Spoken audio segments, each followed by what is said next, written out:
In today's video, we're going to look at 6 advanced southpaw tactics used by 6 left-handed legends. Let's begin. Don't worry about feet.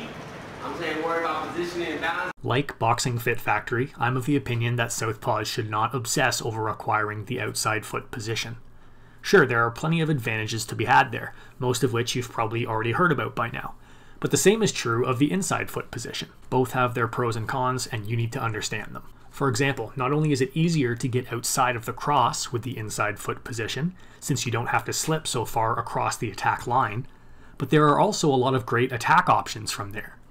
In particular, I love how the inside foot position gets me on the inside track with my jab. And just like we see here with Hagler, Pacquiao loves to shoot his jab down the inside track. And while this position does force the cross to travel a little bit further, which takes a little more time, landing your jab will buy you all the time you need. Now, I'm not suggesting you abandon the outside foot position altogether, but with so many people hunting for it, it makes sense to develop attack and defense options for whenever your foot ends up inside, whether because you gave it up or your opponent forced it with a big committed step.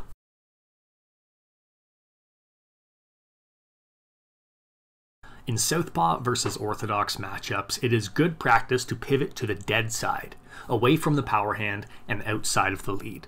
Doing so forces the opponent to either disengage or turn to face you, making the dead side pivot a versatile technique that can be used to escape bad positions, reset engagements, or set up follow-up offense from a dominant angle. Whitaker has 2 basic variations of this dead side pivot.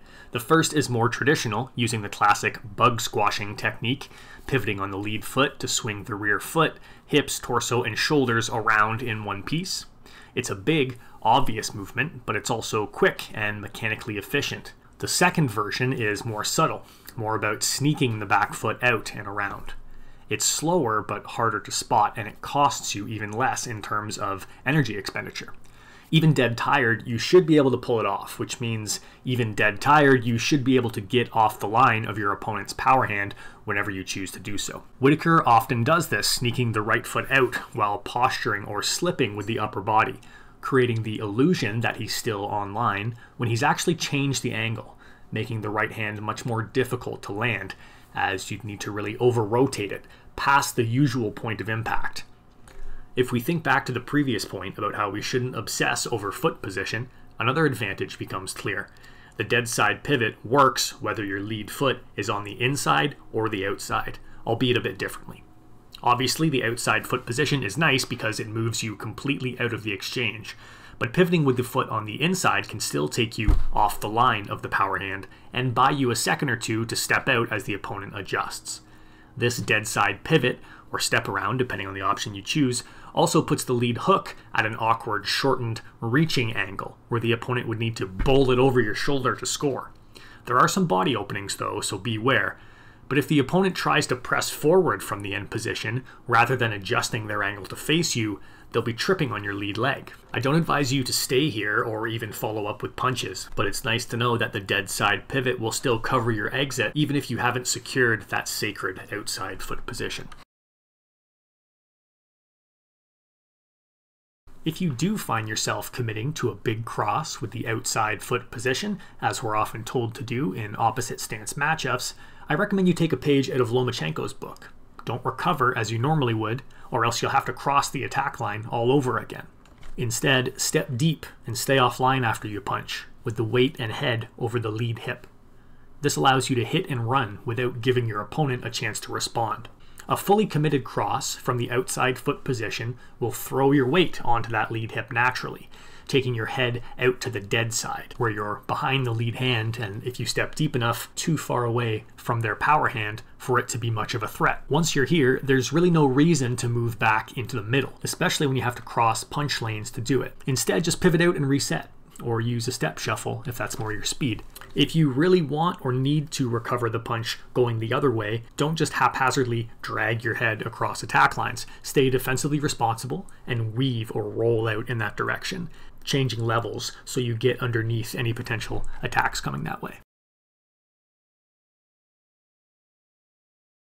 We've all heard it before.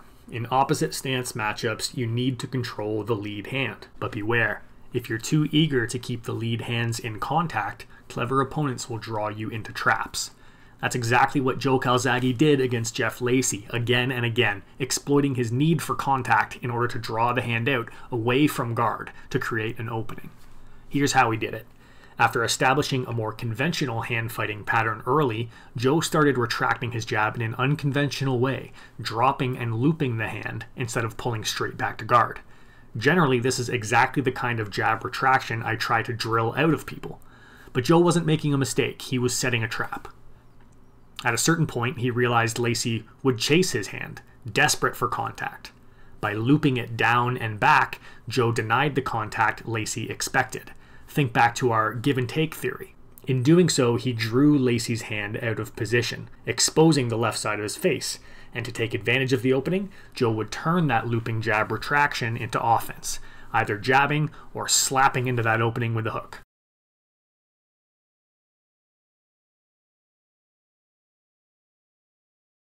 Inundated by advice to control the lead hand, many novice southpaws get tunnel vision, defaulting to a predictable game of lead-on-lead patty cake. This mindless approach to hand fighting not only makes you much more susceptible to traps, like the one Joe Calzaghe set again and again against Jeff Lacy, but also takes half of your offense offline. Controlling the lead hand is important, for sure, but here's the thing.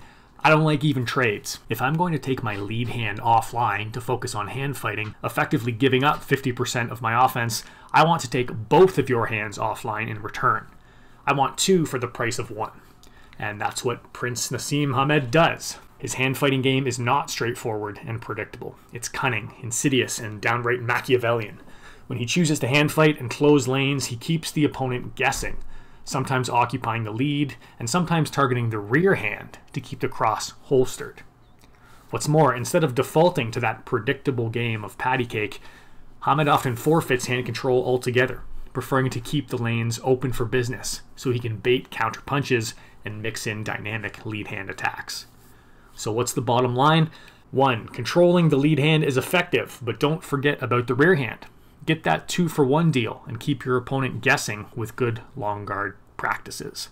2. Don't get preoccupied with the hand fight. It's not always the answer in Southpaw versus Orthodox matchups.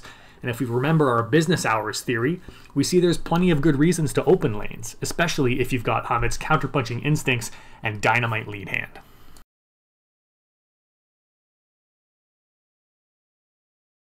If you commit to battling the lead hand, as many coaches will recommend, follow Winky's lead and take the high ground, by which I mean you should hold your lead hand higher than your opponent's.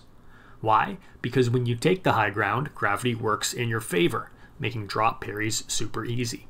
Of course, you can punch off of this high hand position, and it's also going to create more opportunities for head control, forced carries, posture breaks, etc. That's it for now, Southpaws, but I'm trying to get at least 2 videos to you guys a month, so if you want something more beginner-friendly, or you'd like a deeper dive into advanced Southpaw tactics, let me know in the comments. Please like and subscribe, and happy training.